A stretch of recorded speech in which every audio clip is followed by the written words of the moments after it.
So in chapter 6, we will learn about correlation inequality.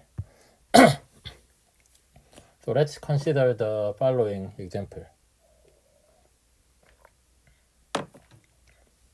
You consider a random graph GMP. And let H be the event that the random graph is Hamiltonian. Meaning that in random graph, there is a cycle which covers all the vertices. And also let's say P is the event that this random graph is planar. Planar is, planar graphs are graphs which can be drawn on a plane so that the edges are not crossing. So for example, this is not a planar drawing, but if you draw it this way, then all the edges are, not intersecting with other. So, K4 is a planar graph, but we know that K5 or K33 are not planar. Then what we can ask is,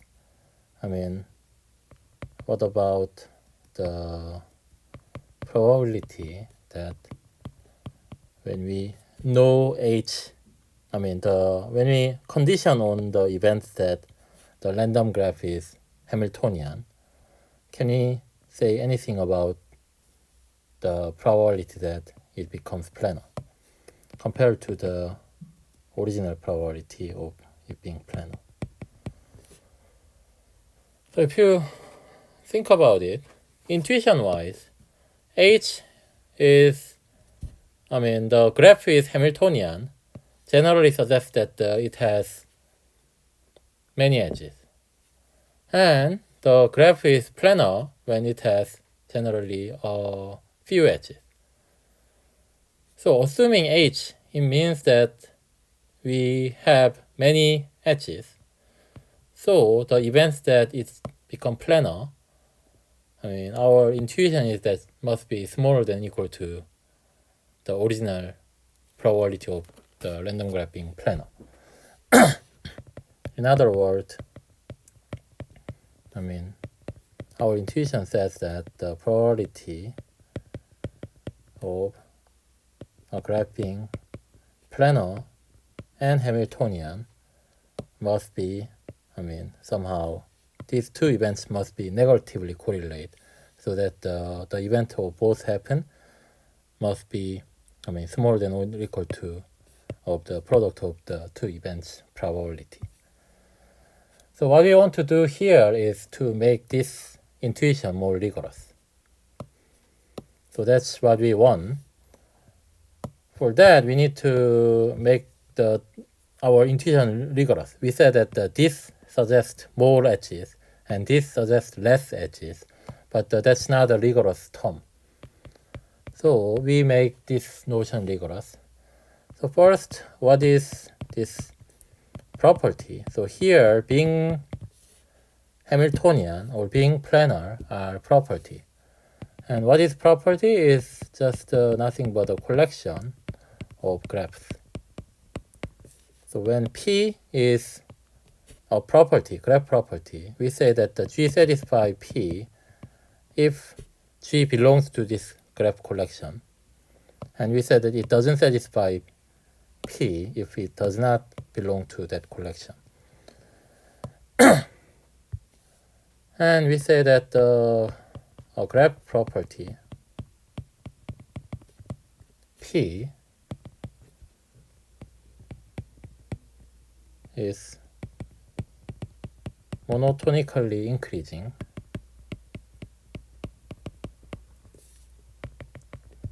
if for each graph G satisfying the property and a supergraph G prime of G with the same vertex set. So here supergraph means that G prime contains all the edges of G and if maybe some more, we have G prime also satisfy P. For example, this Hamiltonicity is a monotonically increasing graph property, because if a graph is Hamiltonian, meaning that it's a cycle containing all the vertices, if you add a bit more edges, it is still Hamiltonian. So here we are not allowed to add vertices, we only add edges. And we also define monotonically decreasing property.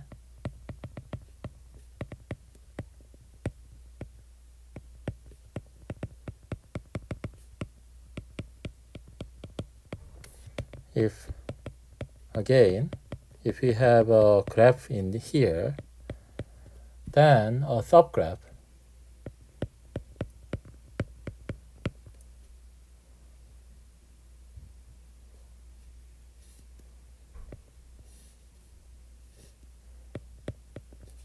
G prime of G with the same vertex set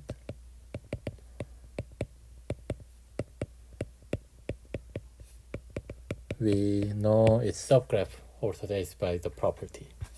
So for example, the being planar is one example of monotonically decreasing property, as any subgraph or planar graph is again planar. So what we want to do is we want to consider some graph properties, say P and Q, which is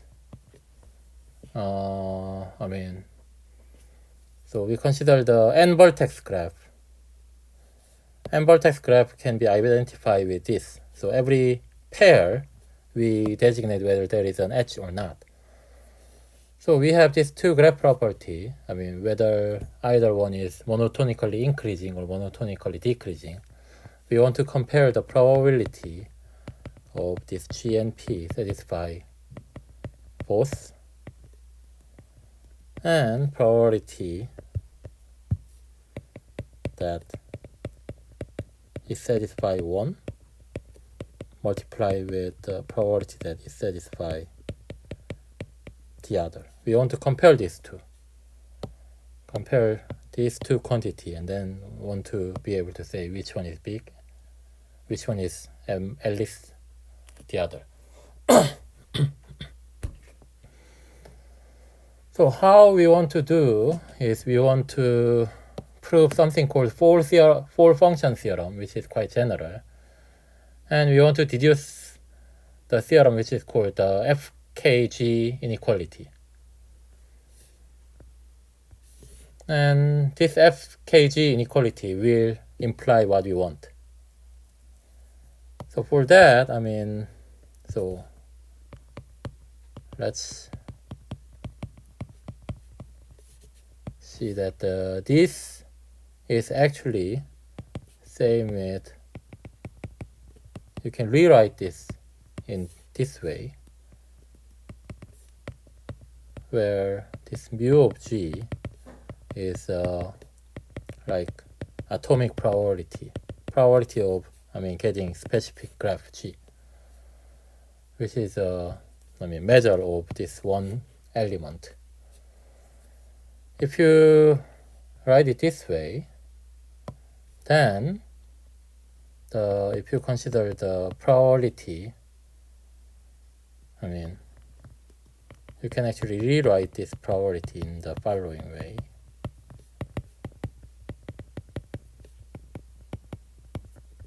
This is same as we just consider all the labeled graph.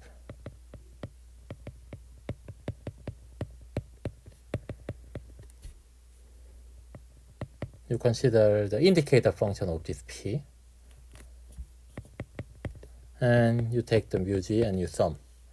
So this indicator function of P is 1 or 0 depending on the graph belong to this graph property. So this suggests that what we want to study is when we have a function on graphs and some measure on graphs, and then we want to, see the relationship between these expressions. So the theorem that we want to prove is the following FKG inequality.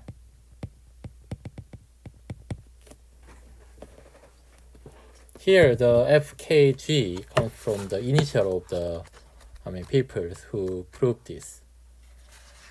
I think their name is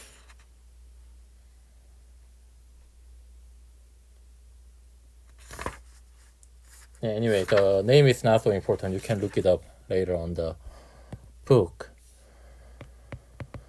So what we want to prove is the following.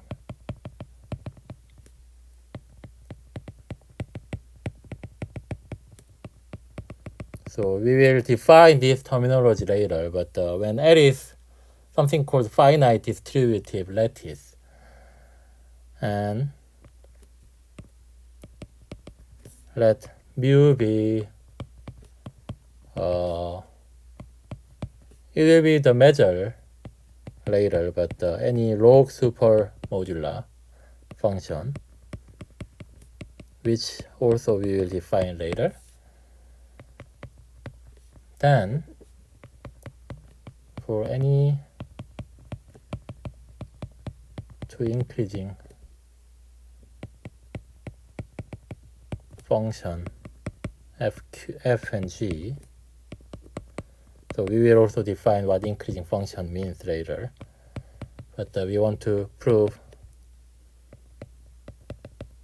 certain inequality like this.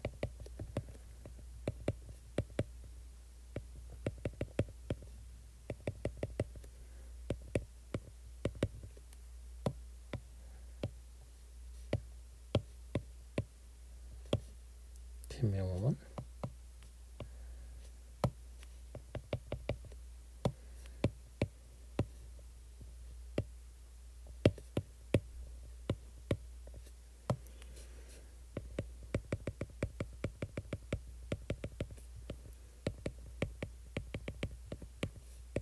So this is something that we want to prove.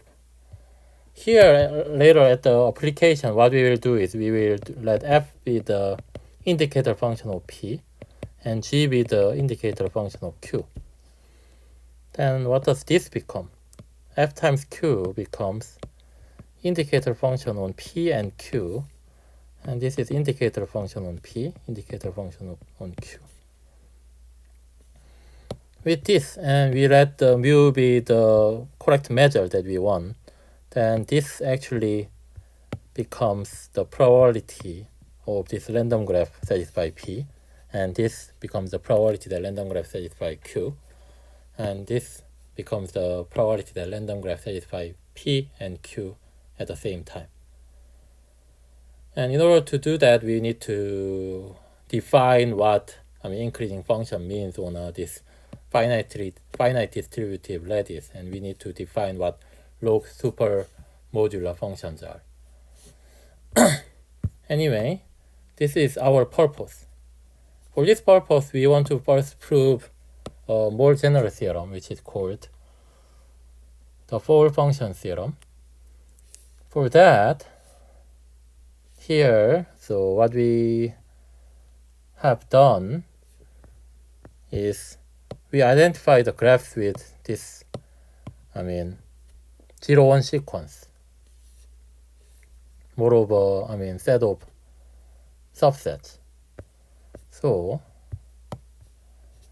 what we will do similarly, so when we have a graph G, then we want to identify this with some subset A of say n, where n is the number of pairs in vertex at V. So G is a vertex graph with a vertex at V. We usually denote n to be the number of vertices in G, but here let's say n denotes the number of all pairs in the vertex set. Then, this number 1, 2, 3 to n, we can actually make a correspondence to 1, 2, 1, 3, and 1, s minus 1 when this is s. So instead of graph, we can consider the subsets of this bracket n for some general n.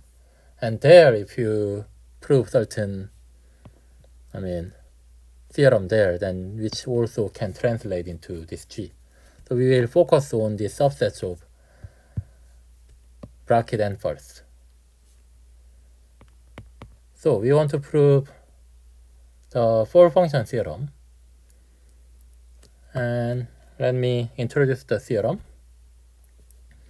So again, let's say suppose n is given, and we write this for the set of all subsets of bracket n.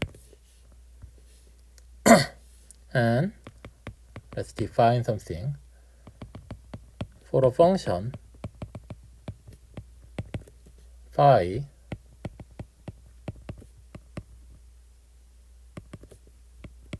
and a family of subsets, we will write phi of this family as the sum of all the phi on the elements in this family. So this is actually a set.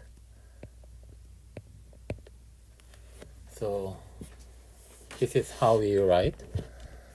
And for two families of sets, let's write union of these two families as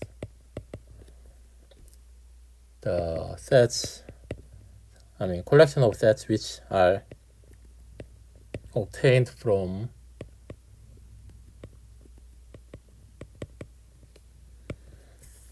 taking union of the sets from each collection. So it's a bit difficult to distinguish this calligraphic letter and then the calligraphic alphabet and the normal alphabet, but I believe that you understand what it means here. So you have two collection of sets, and we write the union of these two collections not as a union of them as a sets, but this collection of sets which are obtained from the taking union of the elements here. Elements here and elements here. This element is actually a set. Then with this notation, the theorem that we want to prove, the four function theorem,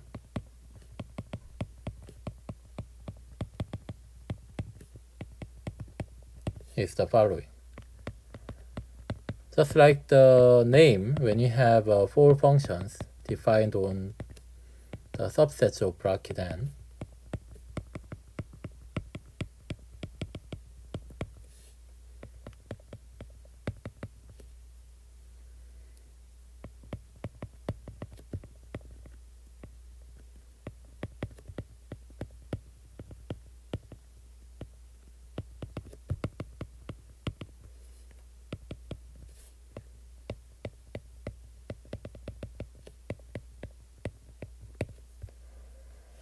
and assume that it satisfies certain property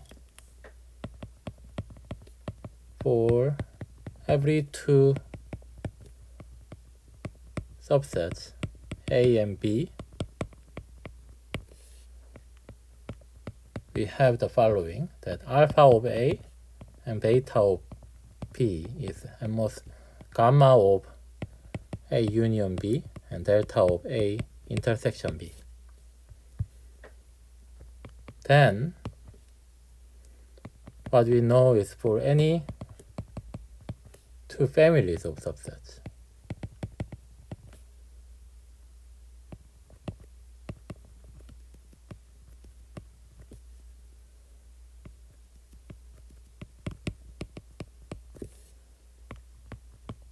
we have that. So again, this notation means actually summation of the many values.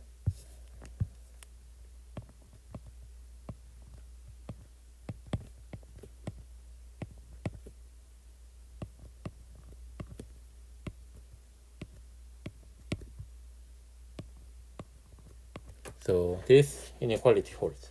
So that's this four function theorem.